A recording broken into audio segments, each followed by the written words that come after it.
വാണിജ്യ സിലിണ്ടർ വില വർധനയിൽ പ്രതിഷേധിച്ചാണ് സംസ്ഥാനത്ത് ഇന്ന് ഹോട്ടൽ ഉടമകൾ പണിമുടക്കിയത്. ഹോട്ടൽ അസോസിയേഷന് കീഴിലുള്ള ഹോട്ടലുകളും ബേക്കറികളും അടച്ചിട്ടായിരുന്നു പ്രതിഷേധം. ഹോട്ടൽ സമരം അടിമാലി, മൂന്നാർ മേഖലകളിൽ പൂർണ്ണമായിരുന്നു. അസോസിയേഷന് കീഴിലുള്ള ഹോട്ടലുകളും ബേക്കറികളും പൂർണ്ണമായും അടഞ്ഞുകിടന്നു. സ്ഥിരമായി ഭക്ഷണത്തിന് ഹോട്ടലുകളെ ആശ്രയിച്ചിരുന്നവർ ഇതോടെ പ്രതിസന്ധിയിലായി.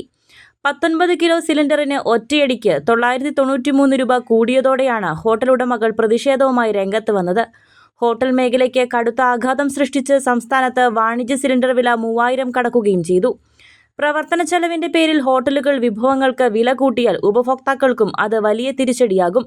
LPG നിയന്ത്രണം കാരണം സംസ്ഥാനത്ത് അങ്ങോളം ഇങ്ങോളം അടച്ചുപൂട്ടിയ ഹോട്ടലുകൾ പതുക്കെ സാധാരണ നിലയിലേക്ക് വരുന്നതിനിടെയാണ് വാണിജ്യ സിലിണ്ടറിന് കുത്തനെ വില ഉയർന്ന് പുതിയ പ്രതിസന്ധി രൂപം കൊണ്ടത്. നേരത്തെ സിലിണ്ടറിന് 100-150 രൂപയുമൊക്കെയാണ് കൂട്ടാറെങ്കിൽ ഇക്കുറി ഒറ്റയടിക്ക് 993 രൂപയാണ് പൊതുമേഖലാ എണ്ണ കമ്പനികൾ കൂട്ടിയത്. ഹോട്ടൽ, റെസ്റ്റോറന്റുകൾ, ചെറുകിട ഹോട്ടലുകൾ, തട്ടുകടകൾ തുടങ്ങിയവയൊക്കെ ഈ വില വർധന സാരമായി ബാധിച്ചു.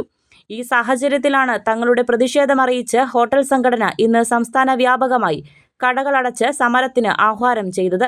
ഇന്ന് Kerala hotel and restaurant association സംസ്ഥാന വ്യാപകമായി കടയടക്കലിന് ആഹ്വാനം ചെയ്തിരിക്കുകയാണ്.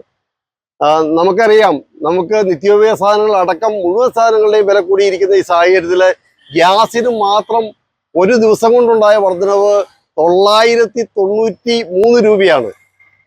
ഈ വർഷം ജനുവരി മുതൽ 4 മാസം കൊണ്ടുണ്ടായിരിക്കുന്ന വർധനവ് 1445 രൂപ 50 പൈസയുടെ വർധനമാണ് ഉണ്ടായിരിക്കുന്നത്. ഇത്രയും വലിയൊരു വില വർധന ഉണ്ടായപ്പോൾ സത്യത്തിൽ ഹോട്ടൽ മേഖല വലിയ പ്രതിസന്ധിയിൽ കൂടിയാണ് കടന്നു പോകുന്നത്. കേരള 1 മലയാളം, ഇടുക്കി.